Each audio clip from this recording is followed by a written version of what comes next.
வணக்கம், நான் தான் Shabdeena. Welcome back to Shabdeena's kitchen. இனி நம்ம கிச்சனில் பார்க்கும்போது தயிர் சாதம்.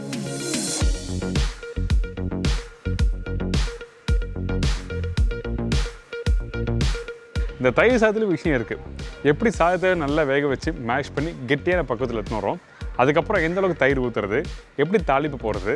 நிறைய பேர் என்ன பண்ணால் அந்த தாளிப்பு போடும்போது ஒன்று பெருங்க அதிகமாக போட்டுருவாங்க, தாளிப்பே இருக்காது. ஸோ இந்த மாதிரிலாம் ப்ராப்ளம் வராமல் இருக்கிறதுக்கு ப்ராப்பரான ஸ்டைலில் இந்த தயிர் சாதம் எப்படி பண்ணுறது பார்க்க போகிறோம்.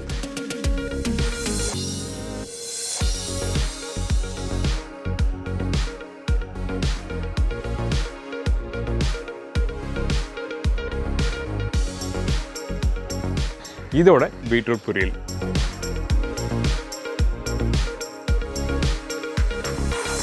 இந்த பீட்ரூட் பொரியல் பண்ணும்போது காரத்துக்கு வந்து பச்சை மிளகாய் யூஸ் பண்ணியிருப்பேன். அதுக்கப்புறம் வந்து தேங்காய் அரைச்சும் போட்டிருப்போம், தேங்காய் திருவியும் போட்டிருப்போம். எதுக்காகனா அந்த எண்ணெயோட தன்மை வந்து தெரியாமல் இருக்கிறதுக்காக தான் இந்த மாதிரி மெத்தடில் பண்ணியிருக்கேன்.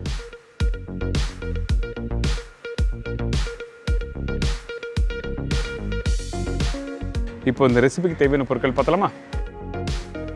தயிர் சாதத்துக்கு தேவையான பொருட்கள்: பச்சரிசி 250 கிராம், தயிர் 450 ml, பால் 200 ml, முந்திரி பருப்பு 10லேருந்து 15 நம்பர், காய்ந்த திராட்சை 15லேருந்து 20 நம்பர், பொடிசை நறுக்கிய இஞ்சி 1 டேபிள் ஸ்பூன், பச்சை மிளகாய் 1 நம்பர், காய்ந்த மிளகாய் 6லேருந்து 8 நம்பர், கருவேப்பிலை தேவையான அளவு, கொத்தமல்லி சிறிதளவு, பெருங்காயம் 1/2 டீஸ்பூன், கடுகு 1/4 டீஸ்பூன், ஆயில் தாளிப்புக்கு தேவையான அளவு, பட்டர் 3 டேபிள் ஸ்பூன். இதாங்க இந்த ரெசிபிக்கு தேவையான பொருட்கள்.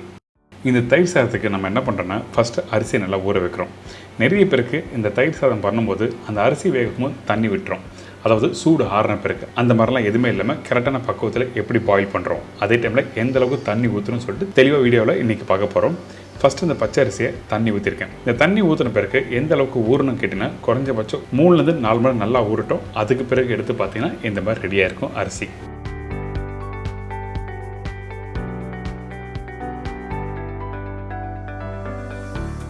இந்த அரிசியை குக்கரில் போடுறோம். எதுக்காக இந்த மாதிரி குக்கரில் போட்டு வேக வைக்கிறேன்னு கேட்டிங்கன்னா, கரெக்டாக இருக்கும் அந்த ரேஷியோ வாட்டர். அதனால் 1 கப்பு பச்சை அரிசிக்கு 2 கப்பு தண்ணி ஊற்றிருக்கேன். நீங்கள் அரிசி ஊறப்படும் போது கரெக்டான ஒரு கிளாஸ்லேயோ இல்லை ஒரு கப்லேயோ மெஷர்மெண்ட் எடுத்துங்க. எந்த அளவுக்கு ஊற வைக்கிறோமோ அதே அளவுக்கு நீங்கள் 2 கப் அளவுக்கு தண்ணி ஊற்றணும். இதுதான் கரெக்டான மெஷர்மெண்ட்டு. இதுக்கு பிறகு கொஞ்சமாக உப்பு போட்டிருக்கேன். கரெக்டாக குக்கர் மூடி போட்டு 3லேருந்து 4 விசில் விட்டுருங்க.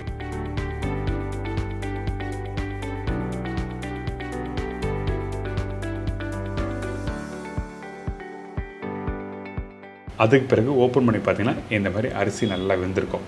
பார்த்தீங்களா, நல்லா மேஷாக இருக்குல்ல, இந்த மாதிரி தான் கரெக்டாக வெந்திருக்கும். நீங்கள் கையில் எடுத்திங்கன்னா தண்ணியே இருக்காது, அதே டைமில் நல்லா கெட்டியான பக்குவத்தில் இருக்கும். இதுக்கு பிறகு பட்டர் யூஸ் பண்ணுறோம். இந்த இடத்துல நான் யூஸ் பண்ண பட்டர் என்ன கேட்டிங்கன்னா, அன்சால்ட்டட் பட்டர். அன்சால்ட்டட் பட்டரும் யூஸ் பண்ணலாம், சால்ட்டட் பட்டரும் யூஸ் பண்ணலாம். ஏங்கிட்டனா எனிவே நம்ம சால்ட் இதில் போட்டு மிக்ஸ் பண்ண போகிறோம். அதனால் உங்களுக்கு பிடிச்ச மாதிரி பட்டர் இதில் போட்டு நல்லா மிக்ஸ் பண்ணுங்கள். இந்த இடத்துல எதுக்காக பட்டர் யூஸ் பண்ண கேட்டிங்கன்னா, ஒரு ஸ்மூத்தான ஒரு டேஸ்ட் கொடுக்கும். அதனால தான் பட்டர் இந்த இடத்துல போட்டு நல்லா மிக்ஸ் பண்ணுறோம். அந்த சூடோடு மிக்ஸ் பண்ணவும் பட்டர் நல்லா மெல்ட் ஆகிடும். அதுக்கு பிறகு நம்ம என்ன பண்ணுறோம், இதை அப்படியே இன்னொரு பவுலில் மாற்றி வைக்கிறோம்.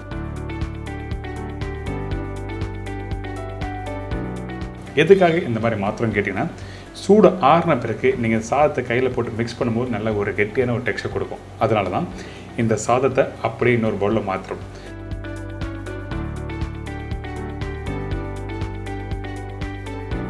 குறைஞ்சபட்சம் ஒரு 3லேருந்து 4 மணி நேரம் சூடு ஆறின பிறகு பார்த்தீங்கன்னா இந்த மாதிரி கெட்டியான ஒரு டெக்ஸ்சர் வந்திருக்கும்.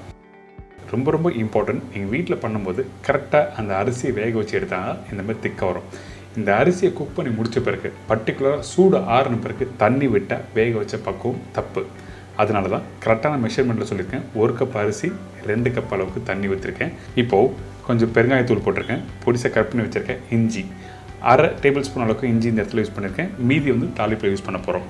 அதுக்கு பிறகு கொஞ்சம் பச்சை மிளகாய், தயிர், பால் இது எல்லாத்தையும் ஊற்றின பிறகு நல்லா மிக்ஸ் பண்ண ஆரம்பிங்க.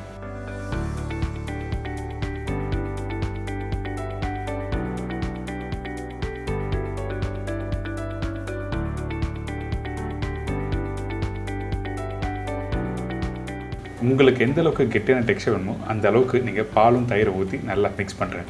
இப்போ ஆல்மோஸ்ட் ரெடி ஆகிடுச்சா, எடுத்து நீங்கள் போட்டிங்கன்னா அழகாக ரவுண்டாக விழணும். அந்த அளவுக்கு கரெக்டான பக்குவத்தில் மிக்ஸ் பண்ணி எடுத்துருங்க.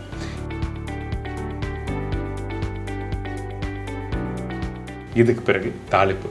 நம்ம என்ன தான் தயிர் சாதத்தில் தயிர் பெருங்காயம் பச்சை மிளகாய் போட்ட பிறகு அப்படியே சாப்பிட்டாலும் ஆனால் தாளிப்பு போடாமல் நீங்கள் சாப்பிட்டீங்கன்னா உங்களுக்கு அந்த ஃப்ளேவரே கிடைக்காது. அதனால் நல்ல எண்ணெயில் கொஞ்சமாக கடுகு போட்டிருக்கேன்.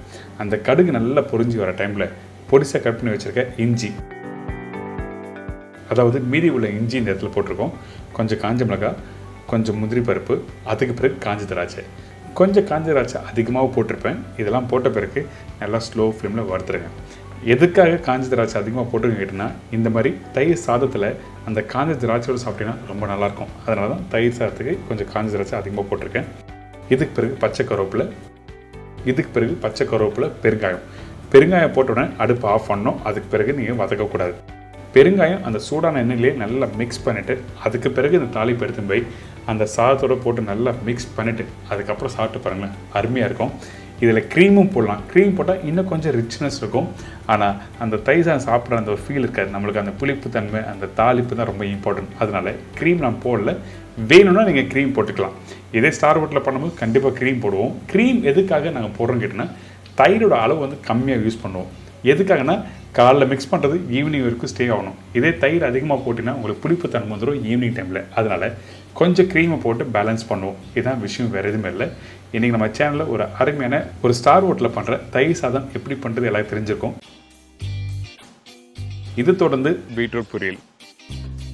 பீட்ரூட் 250 கிராம், கடலைப்பருப்பு 3/4 டேபிள் ஸ்பூன், உளுத்தம்பருப்பு 1 டேபிள் ஸ்பூன், தேங்காய் அரை மூடி, மீடியம் சைஸ் வெங்காயம் 1, காய்ந்த மிளகாய் 5லேருந்து 6 நம்பர், இடித்த பச்சை மிளகாய் 3லேருந்து 4 நம்பர், கடுகு 1/4 டீஸ்பூன், சீரகம் 1/4 டீஸ்பூன், பெருங்காயம் அரை டீஸ்பூன், கொத்தமல்லி தேவையான அளவு, கருவேப்பிலை தேவையான அளவு, உப்பு தேவைக்கேற்ற, தேங்காய் எண்ணெய் 4 டேபிள் ஸ்பூன். இதாங்க இந்த ப்ரிப்பரேஷன் தேவையான பொருட்கள். ஃபஸ்ட்டு நம்ம என்ன பண்ணுறோன்னா, க்யூப்ஸ் மாதிரி கட் பண்ணி வச்சுருக்க இந்த பீட்ரூட்டை தண்ணியில் குக் பண்ணுறோம். நீங்கள் வீட்டில் பண்ணும்போது டேரெக்டாக வதக்கி பண்ணுவீங்க. அப்படி பண்ணும்போது தான் எண்ணெயோட தன்மை அதிகரிக்கும்னு சொல்லி சொன்னேன். ஸோ இப்போ நம்ம என்ன பண்ணுறோன்னா, இந்த மாதிரி கொதிக்கிற தண்ணியில் இந்த பீட்ரூட் போட்டு கரெக்டாக ஒரு 85% அளவுக்கு நீங்கள் எடுத்துருங்க.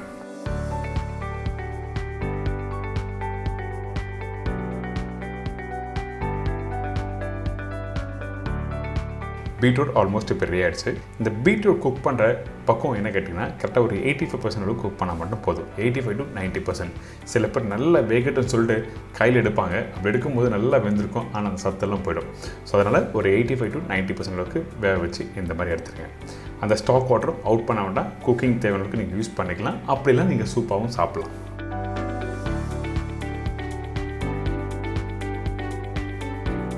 இதுக்கப்புறம் இன்னொரு மண்சட்டில் தேங்காய் எண்ணெய் எப்பவுமே குக் பண்ணும்போது ரொம்ப சூடாகக்கூடாது. லைட்டாக சூடான பிறகு நம்ம என்ன பண்ணுறோம், கடுகு, சீரகம் நல்லா பொரிஞ்சு வரட்டும். அதுக்கு பிறகு உளுத்தம்பருப்பு, கடலைப்பருப்பு. உளுத்தம்பருப்பு அதிகமாக இருக்கும், கடலைப்பருப்பு ரொம்ப கம்மியாக இருக்கும். இது எல்லா பொரியலுக்கும் பண்ணுற மெத்தட் தான். அதனால தான் கரெக்டாக உங்களுக்கு கடலைப்பருப்பு உளுத்தம்பருப்பு சொல்லியிருக்கேன்.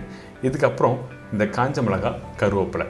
இந்த காஞ்ச மிளகாய் நீங்கள் யூஸ் பண்ணும்போது விதை இல்லாத காஞ்ச மிளகாய் யூஸ் பண்ணுங்கள், நான் சொன்ன குவான்டிட்டிக்கு. ஏன் கேட்டினா, இதில் பச்சை மிளகாவும் நம்ம இதில் ஆட் பண்ணுறோம். அந்த பச்சை மிளகாவும் காஞ்ச மிளகாய் விதையோடு போட்டிங்கன்னா ரொம்ப காரம் அதிகமாகிடும். அதனால் நம்ம என்ன பண்ணுறோம், அந்த விதையை எடுத்த பிறகு வெறும் அந்த தோலை மட்டும் போட்டு நல்லா தாளிப்பு ரெடி பண்ணிடுறோம்.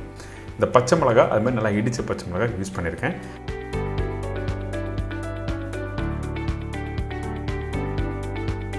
இதுக்கப்புறம் பொடிசாக கட் பண்ணி வச்சுருக்கேன் இந்த வெங்காயம். இந்த வெங்காயம் ரொம்ப நேரம் குக் பண்ண வேண்டாம், ஜஸ்ட் ஒரு 3 நிமிஷம் குக் பண்ணுங்கள். வெங்காயம் அதிக நேரம் குக் பண்ணிவிட்டு உங்களுக்கு வந்து அந்த டேஸ்ட் போய்டும். அதாவது நல்லா க்ரன்ச்சியான வெங்காயம் நீங்கள் அந்த பீட்ரூட்டோட சாப்பிடும்போது ரொம்ப நல்லாயிருக்கும். இப்போ பார்த்தீங்களா, அந்த கடலைப்பருப்பு, உளுத்தம்பருப்பு நல்ல பொன்னிறத்தில் ரெடியாக இருக்குது. இதுக்கப்புறம் மஞ்சத்தூள், பெருங்காயம் பவுடர். இந்த பெருங்காயம் போடுறோம். இந்த எண்ணெயில் போட்டு மிக்ஸ் பண்ணி முடிச்ச பிறகு உடனே நம்ம என்ன பண்ணுறோன்னா, அரைச்சி வச்சுருக்க இந்த தேங்காவை ஆட் பண்ணுறோம். தேங்காய் நான் அரை மூடி தேங்காய் சொல்லியிருக்கேன். ஒரு மீடியமான சைஸ் தேங்காவை 60% அளவுக்கு நீங்கள் இந்த மாதிரி பேஸ்ட் அரைச்சி இதில் போட்டுருங்க. இப்போ இந்த பேஸ்ட் அரைச்சி நீங்கள் போடும்போது என்ன ஆகும் கேட்டிங்கன்னா, அந்த கடலைப்பருப்பு, உளுத்தம்பருப்பு, வெங்காயம், பச்சை மிளகாய் இது எல்லாத்தையும் ஒன்றா சேர்க்க ஆரம்பிக்கும். சேர்க்கும் போது உங்களுக்கு வந்து கரெக்டாக அந்த பீட்ரூட்டோட ஒன்று ஒட்ட ஆரம்பிக்கும். அதனால் தேங்காய் ஆட் பண்ணியிருக்கேன். அதே டைமில் தேங்காய் போட்ட பிறகு ரொம்ப நேரம் குக் பண்ணக்கூடாது. அதிகபட்சம் 1லேருந்து 1.5 நிமிஷம் குக் பண்ணுங்கள். உப்பு தேவையான போட்ட பிறகு ஏற்கனவே வேக வச்ச அந்த பீட்டோட இதில் போட்டு நல்லா மிக்ஸ் பண்ணிவிட்டு ஒரு 2 நிமிஷத்தில் அடுப்பை ஆஃப் பண்ணுறேங்க.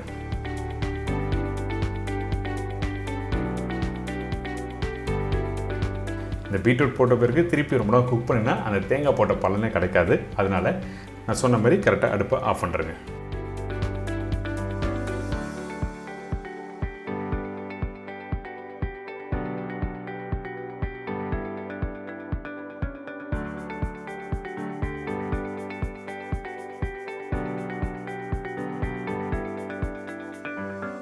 இதுக்கு பிறகு திருவண்ண தேங்காய் மேலே போட்டுக்கலாம். தேங்காய் நீங்கள் எந்த அளவுக்கு கேட்டிங்கன்னா 1 டேபிள் ஸ்பூன் 2 டேபிள் ஸ்பூன் போடலாம். நம்ம ஆல்ரெடி தேங்காய் போட்டிருக்கோம், அதனால் திருவண்ண தேங்காய் அதிகமாக போட வேண்டாம்.